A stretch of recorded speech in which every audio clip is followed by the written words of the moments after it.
Welcome back to Sunday Lake in Wakefield, Michigan. Dave Dennis along with Mike Motherway just getting set for the B Stock runabouts in the first heat of their national championship battle. Taking over, coming across the starting line first will be boat number 23M in the blue, or check that, in the green, Don Hagerl. Hagerl out of Brutus, Michigan, and now we've had a lead change already. Boat's heading down now toward the first turn, and Mike, we've got kind of an interesting situation here.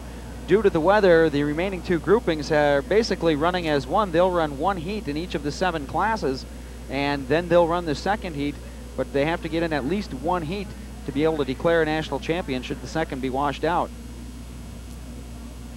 Well, that's true, David, and we hope to be able to get as many heats as possible in yet this afternoon. The meantime, the B runabouts are on the race course, and I think that looks like Hearn out in front. Don Hagerl was the first boat up at the line, but he had to back off so that he wouldn't be early and jump the gun, and that's why he did not get to the first turn first. Ed Hearn is the boat in first place. He finished 6th in the 25 runabouts. Got quite a battle for 2, 3, 4, 5. We've got 4 boats, 5 boats all grouped right together. Now one of them, the blue, driven by Dana Holt, getting out in front just a bit. Boats coming down into turn number 2. Out in front is Ed Hearn in boat 14H, but watch that battle for places 2 through 5. Very lumpy again in the second turn from the milling earlier before the start of the race, and it's a real credit to these guys that in that close quarters they were all able to get through there. Hearn completes the first lap first. Second will be boat 79F is Dana Holt.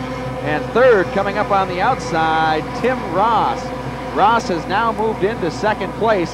Dana Holt in third. There you see your leader, Ed Hearn. Ed Hearn is from Indiana and was the Central Divisional champion, winning very decisively at the divisionals earlier in the summer. Hearn holding quite a lead coming around that first turn, second lap. Yeah. Ed Hearn has really got some smoke. He's continuing to pull away from that second place boat, and the battle for second, third, and fourth, though, is far from over. With the way Hearn is running today, some tragedy would have to befall him, I believe, for anybody to run him down. We're about halfway through this one, Dave, and Ed Hearn is out a good 5 seconds at this point. Pulling into second, Jess Cooper in boat number 92W. Cooper, Jess, pardon me, got that one turned around a bit. Cooper in second. Cooper making up some ground, but Ed Hearn way out in front of everyone. Watch that race for second, though. Tight coming around corner number 2. That's a real beauty. See them roll them up on their side.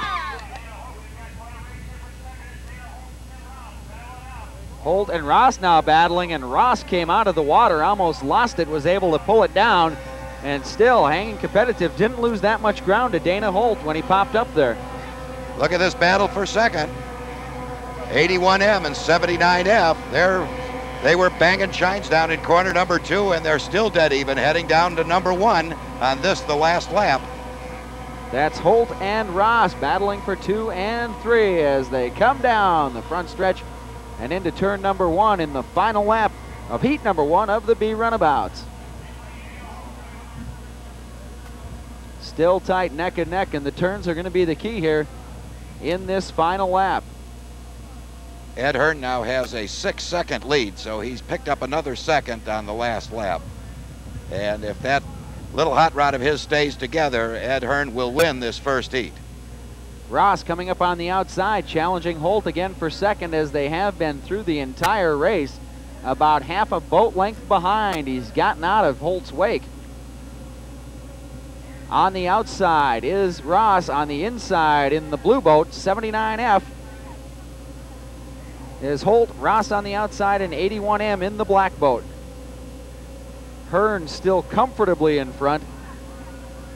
And now Dana Holt opening up a little bit more room on Tim Ross. Well, here he comes out of the final turn now, heading for home. But look at the battle for second. Ross and Holt. Now, Ross is flat turning the boat this time around, letting it slide wide without rolling it up, trying to keep his momentum up. That's a tricky move because he could trip a chine and dump it, but he's desperate to catch Dana Holt. Can he do it? No, he's going to drop it by. Oh, my wait goodness. a second. Photo finish. A photo finish for second place.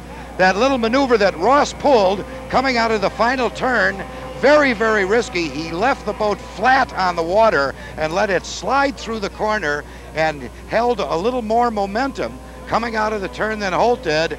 And it may just have paid off. We were all ready to declare Holt the second place boat, but boy, I don't know. It was real close, right at the clock. He gambled, and it'll be up to the judges to tell us if he won. That was almost one where they could have had the start camera going at the start-finish line there. Well, they are down on one knee right at the buoy. I'm sure they'll make the correct call. We've got the officials milling about trying to decide just who finished second and who finished third. Was it 79F Dana Holt or 81M Tim Ross? You saw Tim Ross come up on the outside. I thought he may have gone a little too far to the outside, and he looked like he lost a bit of ground on the turn maneuver, but he really got the jets going. Yeah, and while we were watching there's someone flipped in corner number 2. We're back in the pack in one of those battles, probably for 5th or 6th place. It's a dark-colored boat, but I don't have the number on it. We'll take a look. There's the finish. Hearn well out in front, but watch the boats. That's Holt on the upper portion of your screen as Hearn comes in first by a wide margin. Ed Hearn, the winner in heat number 1 of B Stock Runabout, pending inspection and scoring, and we will wait for the judge's decision on the battle for second between Holt and Ross, and we'll be back